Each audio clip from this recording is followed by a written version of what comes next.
Okay, recovery is about transformation, not so much about being restored to the former self. Here's how I began to learn that lesson in my own recovery. You know, in the beginning, like so many of the young people in the families that we work with, my idea is that recovery meant getting normal again. I wanted to be my normal self again. I thought that recovery meant going back to that athlete that I once was. I thought that my recovery would be marked by, a return to the basketball court and to team sports again. And I remember most of the treatment and care team around me had the very same idea. So they talked a lot about return to baseline.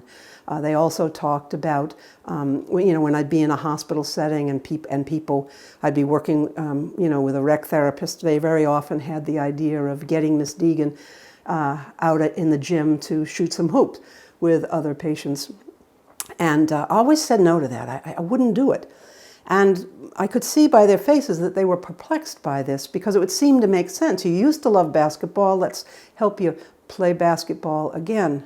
But I was on a lot of medication and I had gained a lot of weight and I knew what it meant to really play basketball.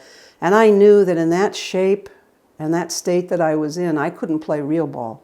In fact, the prospect of getting out onto a basketball court was very, very depressing.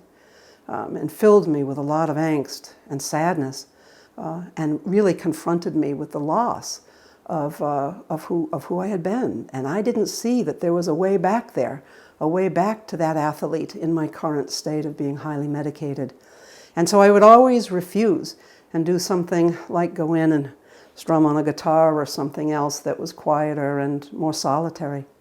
And so this idea, I think sometimes that families often bring to us and the individuals that we bring to us is that I want my son back. I want my daughter back.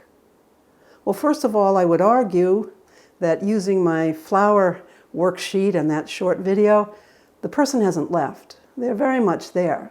Perhaps they can't engage in the same activities that they did prior to the onset of psychosis, prior to the diagnosis.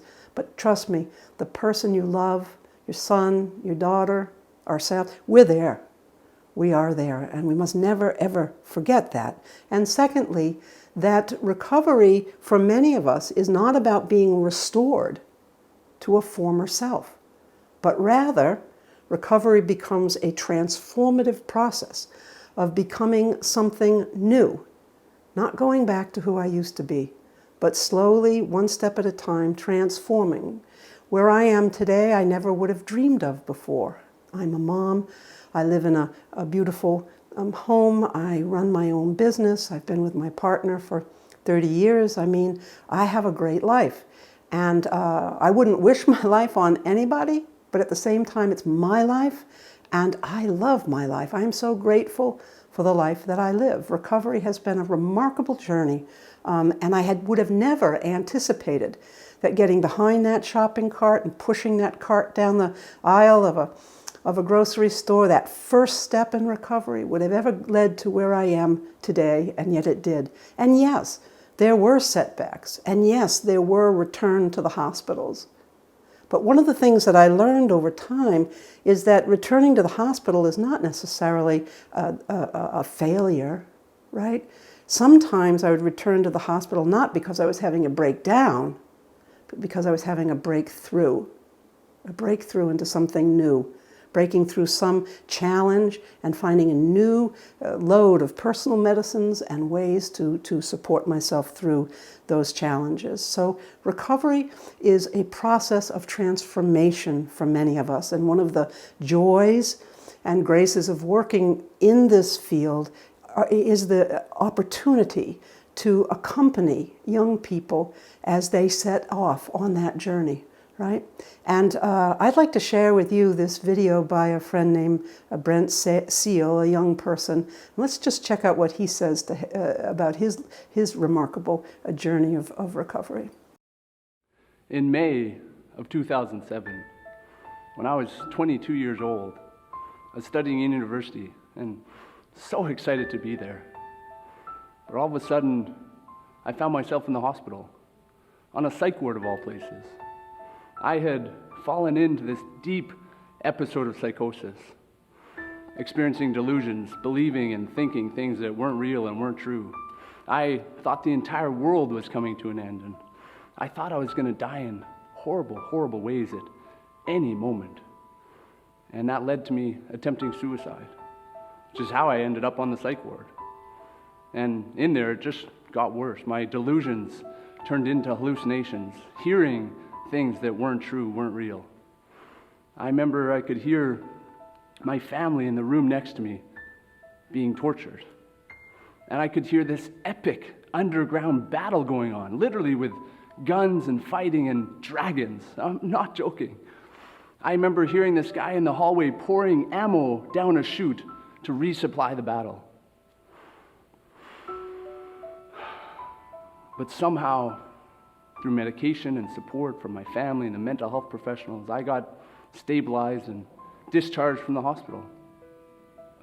But I was devastated.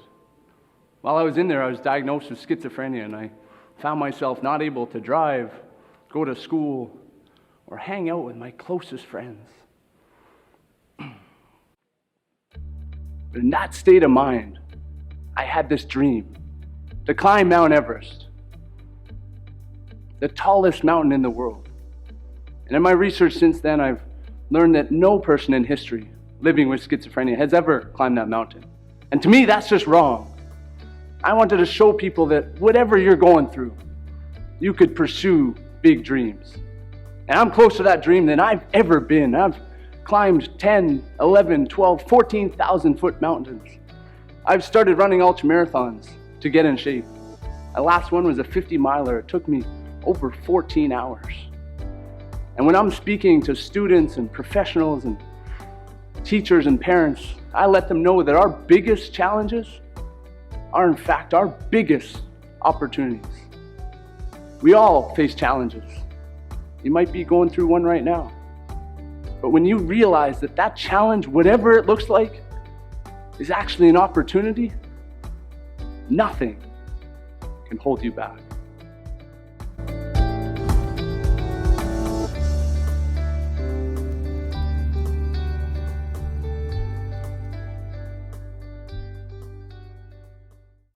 Isn't he just wonderful? Such powerful energy, climbing Mount Everest, and as far as I know, he's still working on it. This idea that we don't have to become a superstar, we don't have to become a doctor or summit Mount Everest, and yet, if that's the call, if that's what's coming through, go for it. Let's go for it. Our hopes and dreams guide our journey of recovery. Sometimes people say, well, that goal is too far out, and that goal you might reach and fall down. And I say, then we get back up, right? Our goals are our goals. Our goals become the stars that guide our journey of recovery, that guide this transformational process. And just a final thought to leave you with after having this chance to talk with you today is that the goal of recovery is not to become normal. The goal of recovery is to become the unique, never to be repeated gift that we are. I hope you take these memes, these worksheets, and this inspiration and use it well with the people that you're working with. Thanks for all you do.